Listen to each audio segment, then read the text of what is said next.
की पीरनी जो थी 10-15 साल पहले तक एक गश्ती थी नाचने वाली। इतने लोगों के साथ ये सोई है और उनको सबको पता है ये सब ढोंग है। अभी जो इसके पर्दे करती है ना, सारा ढोंग है और ये बहुत जल्दी छोड़ने वाली है इसको।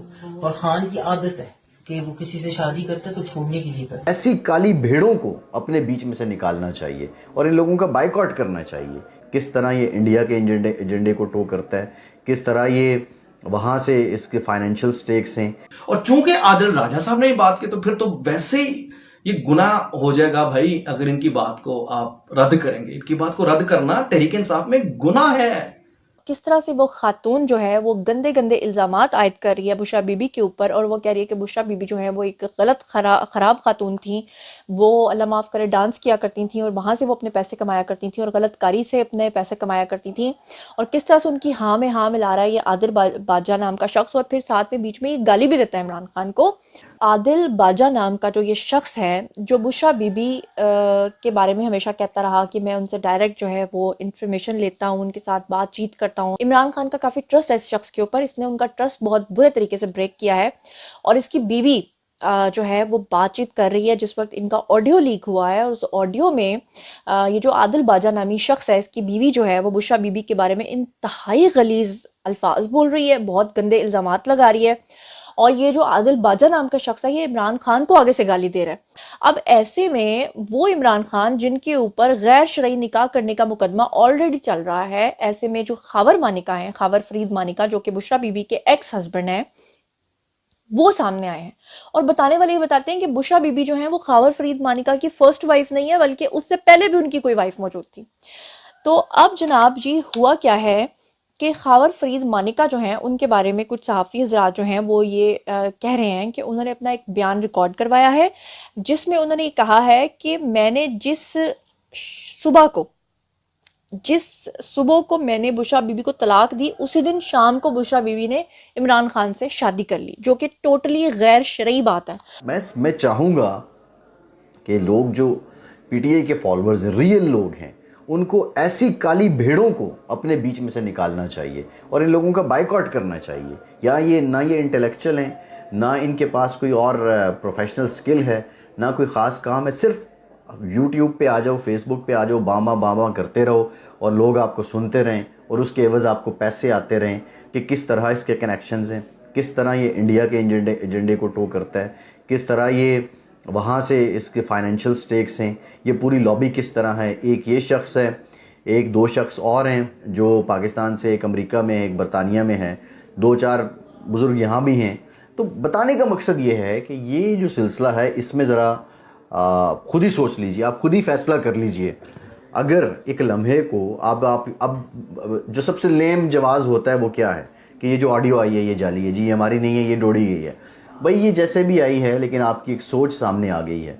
ये लोग, इनको रूहानी पेशवा बनाकर पेश किया गया, इनको रूहानी पेशवा बनाकर इस कौम पर मुसलत किया गया।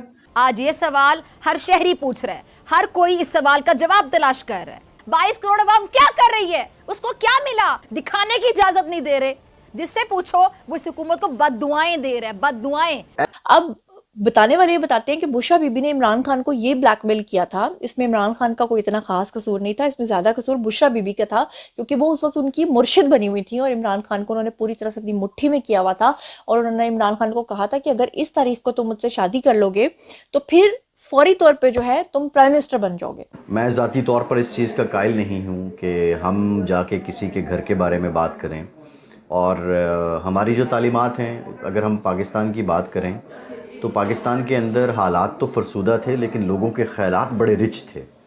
पाकिस्तान के लोगों के जो ख़यालात थे, जो उनकी सोच थी, वो हमेशा इज़्ज़त एहतराम की रही है, अब भी है। हालात फरसूदा ही रहे, माली तौर पे हम कमज़ोर रहे। हमसे पहले वाली नस्ल भी ऐसा नहीं कि कोई चाँद पे पहुंच गई, या उससे पहले वाले तो जब पाकिस्तान बना वो तो ज़्यादा मुश्किल में थे। लेकिन इतनी पस्ती या इतना ज़वाल नहीं हो सका, या इतनी बात नहीं हुई थी इससे पहले कि हम जाके जिन लोगों के साथ उठते बैठते हों या जिनके दम से हमारा कारोबार चल रहा हो और हम उनके बारे में बात करें या उनके घर के बारे में बात करें। या इवन यहाँ तक ये था कि दुश्मन के भी कोई ऐब देख लेता था, मुखालिफ के भी कोई ऐब देख लेता था, तो वो उन ऐबों के साथ कभी उसका जिक्र किसी और से नहीं करता था।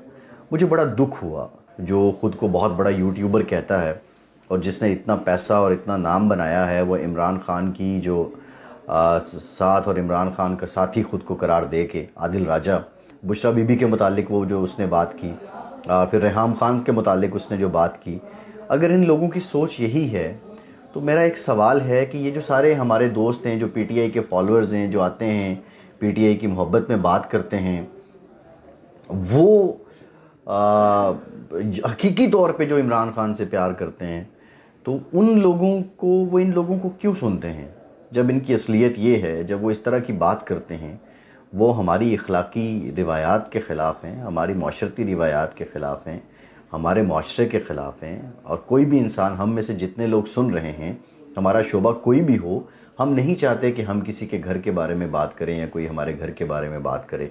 लेकिन अब ये सोचना होगा कि ये आदिल राजा साहब और उनकी अहलिया जो ये बात कर रही थी, बुशरा बीबी से मुताल्लिक़ गुफ्तगू कर रहे थे, उसके बाद कोई शख्स, देखिए पॉलिटिकल वाबस्तगियाँ, अगर मैं ये कहूँ कि इमरान खान के साथ उसके फॉलोअर्स कम हो गए हैं, या नवाज़ शरीफ के लोग चाहने वाले नहीं थे, या आसिफ जरदारी या बिलावल भुट्टो के नहीं हैं, या मौलाना फजल रहमान के नहीं हैं, तो ये मेरी खाम ख्याली होगी।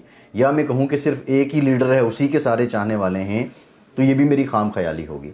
हम लोगों की चाहत पे, लोगों की सोच पे पहरा नहीं लगा सकते। इमरान खान के चाहने वाले आज भी मौजूद हैं, लेकिन जब इस तरह के लोग, आदिल राजा और सबीन कियानी जैसे लोग लीड करेंगे, और जब वो इस तरह की गुफ्तगू करेंगे एक ऐसे शख्स के बारे में जिसके नाम पे वो खा रहे हैं, तो लोगों का क्या बचता है। ये मेरे लिए इंतहाई अफसोसनाक अमर था।